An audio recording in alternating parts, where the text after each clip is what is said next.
Today, I'm going to explain a horror and thriller film called The Summoned. Spoilers ahead. Watch out and take care. Lynn and Elijah drive to the Stauffen house after receiving an invitation. Elijah jokes about being summoned to therapy, but Lynn clarifies that the Stauffen house is an exclusive mental health program. Elijah ridicules the idea, but Lynn defends that famous people swear by it. Still, he has doubts as he's read that the doctor is strange and his patients are sworn to secrecy. Lynn's song plays on the radio, so Elijah expresses his support for her career. He then spots a car abandoned on the road, so he insists on helping. Despite her protests, Lynn pulls over, letting Elijah check on the car but finds that no one's around. Suddenly, a stranger slams the hood close. Elijah offers help, but the man remains silent. Instead, he steals Elijah's pendant before running away. Finally, they arrive at the Stauffen house and meet a writer named Joe, who Lynn has worked with before. Joe shares that he was summoned because he's going through his fourth divorce. Elijah shares that he's read Joe's work, but when asked what he does, he shyly reveals that he's a mechanic, though Lynn adds that he's also a great musician. A limo pulls up, and Tara, an actress recording her arrival, comes out. When she spots her ex, Joe, her mood sours. Upon entering the house, Elijah notices 3 paintings on the lounge, labeled The Pride of Life, The Lust of the Flesh, and The Lust of the Eyes. Joe then asks what he liked about his book, so Elijah recounts how the character made a deal to have the devil fill a boot with gold every day, but the man cut off the boot's sole, so it never gets filled. This made the devil unable to fulfill his end of the bargain, thus saving his soul. Joe declares that he encourages people to make the deal but outsmart the devil. Their host, Dr. Frost, finally arrives and welcomes his guests. He notes that since their births, they're told that their wants and needs are corrupted. While most strive to be good, those who don't are the ones who flourish. Frost tells them to oppose the Bible to unshackle themselves and discover who they really are. Frost then directs them to their rooms, but Elijah insists on staying with Lynn. Frost refuses because he encourages them to process things in solitude. As Frost guides Lynn and Joe to their rooms downstairs, Tara asks why Lynn and Elijah are there. Elijah confesses that they want to get married, but Lynn has doubts. Tara notes that the weekend will be a good test as Joe will surely try to hit on Lynn. Alone in his room, Elijah looks at his engagement ring for Lynn, mulling over their relationship until evening. Finally, he steps out of his room and notices an elevator nearby. He rides the elevator, which leads him to an unfamiliar floor. He hears voices talking from a distance, so he follows them but finds himself outside instead. Elijah hears a scream, so he follows the sound but ends up shifting back and forth between inside the house and out in the woods. He finds himself digging a grave, then looking into a room where he sees Frost reminding someone that they're doomed if they don't fulfill their promise. In his rage, Frost throws his glass, making Elijah flinch as a shard cuts his cheek. This catches Frost's attention, so Elijah hurries back into the elevator and his room.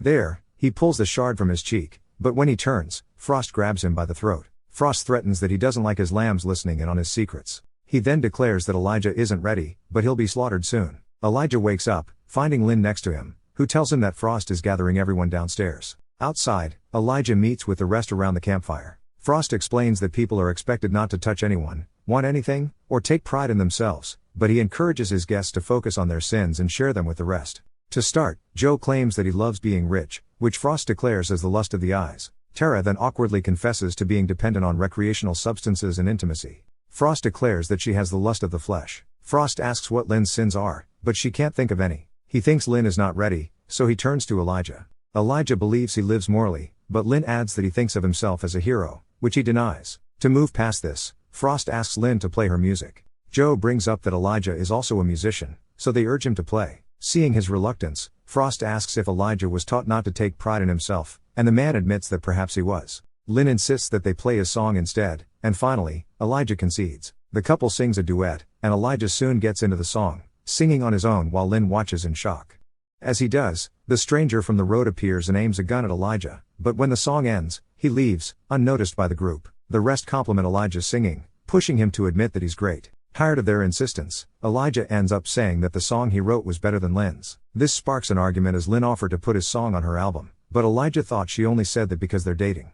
Lynn reminds him that they've been together for 2 years, but Elijah argues that she only acknowledges that when it's about him riding on her fame, yet avoids that fact when it's about marriage. Pissed, Lynn excuses herself and leaves. Elijah tries to follow her, but Frost advises him to give her time to process. While hanging out on the balcony, Joe asks what Elijah wants. Elijah admits wanting to be a musician, and Joe hints that the only difference between him and Lynn is that her family is wealthy. Joe then offers to buy Elijah's auto shop to support his music career. When he hesitates, Joe adds his car to sweeten the pot. Still, he declines, though he promises to discuss things with Lynn. After Joe leaves, Elijah suddenly collapses. Elijah's dream alternates between him burying a body and him being tied up. Soon, he sees the face of the body he's burying, and it's Lynn. Elijah wakes up inside the house and looks around for Lynn, not noticing that the painting for the Pride of Life has changed. He finds Tara in the hot tub, who tells him that Lynn and Joe went out to buy liquor. Tara checks in on him, and Elijah admits that he's been having strange dreams. She thinks it's anxiety because Lynn is cheating on him, but Elijah insists that she's not.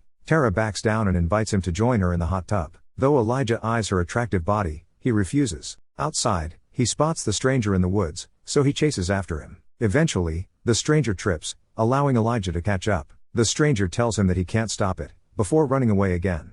Instead of chasing him, Elijah notices an area with grave markers, similar to where he was digging in his dreams. Creeped out, Elijah returns to the house and finds Lynn and Joe arriving. He apologizes for what he said last night, but Joe interrupts them. He reveals that he discussed the deal with Lynn, who's on board with it. Suspicious, Elijah starts refusing the offer, but Joe assures him that it's okay since he already has another prospect interested in the deal. As he heads back inside, Elijah finds Frost at the door. The doctor urges him to seize the opportunity lest he lingers in mediocrity. This makes Elijah reconsider, so he tells Joe that he's taking his deal. Glad to hear this, Joe tosses him his car keys. Elijah walks away, unaware that the painting for the lust of the eyes has also changed. In his room, Elijah finds Lynn under the covers, so he continues his apology, not realizing that it's Tara on his bed until she speaks. Tara is convinced Joe is sleeping with Lynn, and to prove her point, she asks if Joe already offered him a deal, which is his tactic for people he takes advantage of. Elijah refuses to believe her, so Tara reveals that she has video evidence on her phone. When he refuses to see it, Tara offers her sympathy, but it's only to seduce him. She soon kisses him, and though he resists at first, he gives in and sleeps with Tara. As he does, the last painting, the lust of the flesh, changes, completing the 3 sins that have captured him. Elijah sees more visions of himself burying Lynn, being tied up, and holding a gun. When he wakes up, he finds that Tara is gone. Recalling what happened, he hurriedly gets dressed but sees Tara's phone. To his surprise, he finds multiple videos of Tara announcing her arrival at the Stauffen house as if it's her first time every time. In one of the videos, he discovers that Lynn has also been there with another man, who looks like the stranger from the woods. As Elijah processes this, he spots Tara wielding an axe. He jumps out in time to avoid her attack, so she chases him, declaring that Frost will never let him leave. Elijah hurries downstairs but ends up back where he came from. Joe arrives with a rifle, so he races upstairs, only for Tara to corner him. Quickly, Elijah goes to the elevator, which takes him to the same hallway as in his dreams.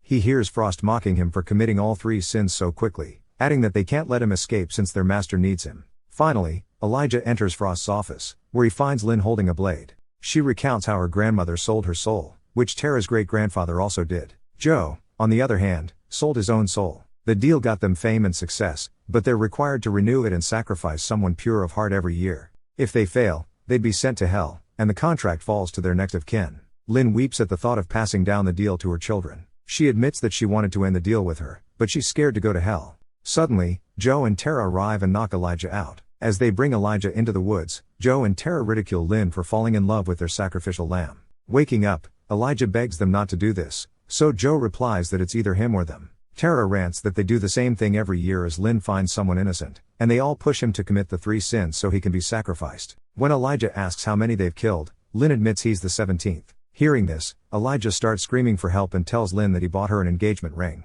This convinces Lynn to have a change of heart and escape with him. The couple runs but ends up on a cliff, where Elijah confronts Lynn about her going to hell, saying that he can't lose her. Guilty, Lynn explains how they all convinced him to sin so they could sacrifice him by midnight. She tells him to hide until then so he can survive, but Elijah wants to save her. Hearing this, Lynn comes up with a way to save her soul. Before she can continue, Tara appears and hacks into Lynn with the axe. Frozen in shock, Elijah recalls his visions of burying Lynn. When Tara is done, he finally snaps out of it and runs. The stranger, Abe, soon finds Elijah and takes him back to the house. He recounts how he was their sacrificial lamb 9 years ago, but Lynn let him go. However, he's been stuck in the woods since, forced to bury the bodies they killed. He shares that Lynn let him go too early, so they found someone else to sacrifice. He tells Elijah that this time, he can stall them until the last moment, then shoot himself to send the others to hell. Elijah panics as Abe hands him a gun. Confused, Elijah aims it at Abe but is alerted to Tara, who's found them. Quickly, Elijah heads to Joe's car and drives off. He drives around until evening, finding himself lost. Thinking he's far away enough, he finally stops the car to collect himself. To his horror, however, he's back at the Stauffen house. He backs the car away, only to stop at the same spot. Frost's voice echoes in his mind, telling him that he can't leave. Suddenly, he sees visions of when Lynn released Abe. Finding himself on the sacrificial table, Elijah sees Frost approaching him, telling him there's time to save Lynn if he gives his soul and takes her place. Elijah wakes up back in the car and runs to the house. While riding the elevator, he remembers the voices he heard in the first dream, realizing that it was Lynn begging Frost to stop the sacrifices. Frost told her she had no choice unless she tricks the devil like what Wagner Moulton did. As Elijah returns to the office, he finds a family tree painted on one wall. He inspects this as he hears Frost telling Lynn that they need to sacrifice the soul of Wagner's descendant since the devil still wishes revenge on him for tricking him. From the family tree, Elijah discovers that he's the descendant of Wagner Moulton. He also finds a notebook about him, where it's noted that he has a hero complex. A bloodied Lynn suddenly appears, explaining that they're only allowed to die when they don't renew the contract. She reveals that Frost was Wagner's friend who summoned the devil with him. Since Wagner escaped getting his soul taken, Frost had to pay the price for both of them. Frost also appears, adding that the devil has wanted a soul from Wagner's descendant since then, even offering to release both Frost's and Lynn's souls to get it. Lynn apologizes for tricking him into falling in love with her, though she didn't plan on falling for him too. Now, Lynn realizes that she deserves to be in hell, so she urges Elijah to escape.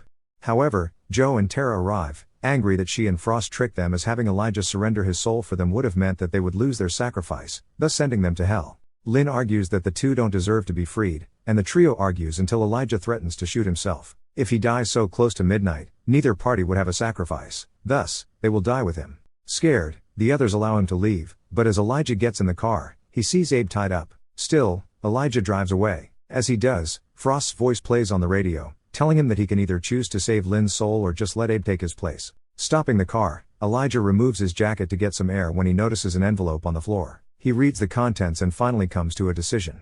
While the others prepare Abe for sacrifice, Elijah returns, so he and Lynn hold Tara and Joe at gunpoint. Though they can't die, getting shot will disable them from completing the sacrifice, so the two release Abe upon Elijah's orders. Once Abe is free, Elijah declares that he'll sign the contract for Lynn. Hearing this, Frost arrives and gives him the contract. Before signing, Elijah asks Lynn if she'll marry him when this is over. When she says yes, he jokes that their couple's therapy worked. With minutes left before midnight, Elijah takes their blade to put his blood on the contract. Lynn reminds him that she loves him, but Elijah already knows their next lines. While the others are dumbfounded, Elijah aims the gun at them. He accuses them of knowing that he'd never sacrifice himself if they asked, so they played with his hero complex. He knows that it's all a show to trick him into saving not only Lynn and Frost but all of them. He discovered all these from the papers in Joe's car, which is their script to convince Elijah to sell his soul. With the clock ticking, Elijah asks if Lynn really loved him. She says yes, but he's not convinced, so Elijah runs, and Lynn shoots. This, however, is too late as Tara, Joe,